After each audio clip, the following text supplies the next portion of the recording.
नमस्कार, माझ्या यूट्यूब चॅनलमध्ये तुमचं सगळ्यांचं स्वागत. तर मी आज मक्याच्या दाण्यांचे कटलेट करणार आहे. त्यासाठी मी ते मक्याचे दाणे 2 वाट्या घेतलेत आणि 2 वाट्या भिजवलेल्या हरभऱ्याची डाळ घेतली. ही डाळ मी 3-4 तास भिजवून घेतलेली. हे दोन्ही आपल्याला थोडंसं जाडसर असं वाटून घ्यायचं.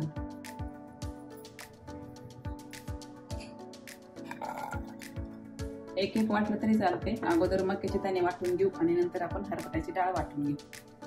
हे मक्याचे दाणे वाटून झालेत असे जाडसर. आता डाळही आपल्याला अशीच जाडसर वाटून घ्यायची. ही डाळ सुद्धा आपली जाडसर वाटून झाली आणि यामध्ये आपल्याला 2-3 ब्रेड बारीक करून टाकायचे. आता 2-3 ब्रेड आपल्याला बारीक करून घ्यायचे आणि जसं लागेल तसं आपल्याला ते वापरायचे.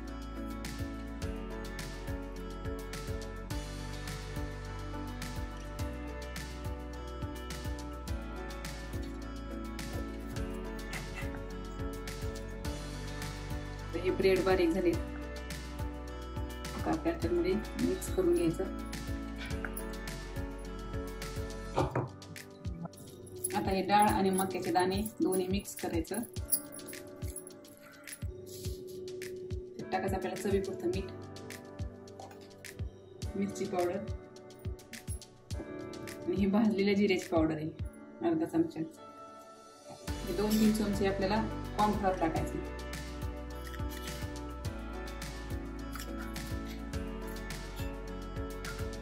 आलं लसूण पेस्ट,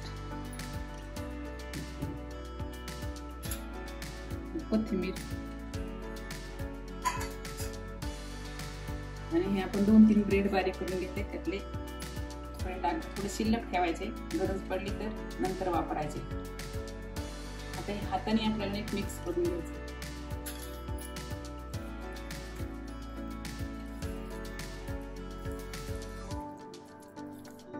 पीठ थोडं सैल आहे, आपल्याला हे सगळेच ब्रेड क्रम्स लागतील.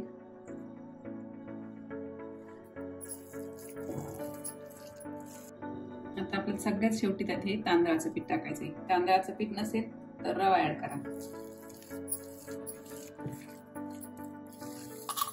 असं हे इथपर्यंत घट्ट पीठ झालं पाहिजे. ब्रेड क्रम्स, तांदळाचं पीठ आणि कॉर्नफ्लोअर हे आपल्याला हरभऱ्याची डाळ आणि मक्याचे दाणे याच्या वाटणानुसार घालायचे. त्याचं प्रमाण नाही. आपल्याला पीठ घट्ट होईपर्यंत ते वापरायचे, त्याच्यामुळे ते कमी जास्त लागू शकतं. पीठ आपलं हे व्यवस्थित तयार झालेले. आता आपल्या हाताला थोडंसं तेल लावायचं आणि ते कटलेट आपल्याला हातावरती थापून घ्यायचे.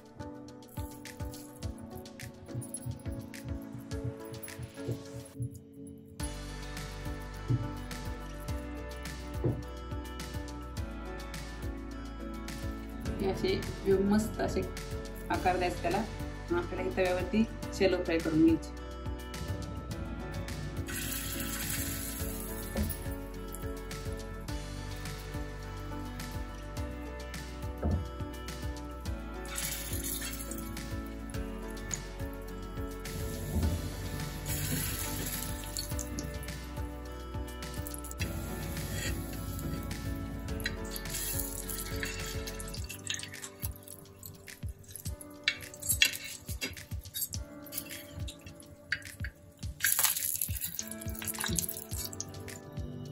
आपले हे सगळे कटलेट आता तयार झालेत.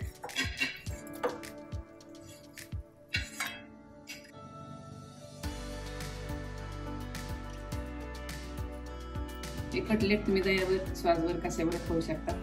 मस्त असे क्रिस्पी कटलेट आहेत. नक्की करून पहा. आवडल्यास लाईक करा.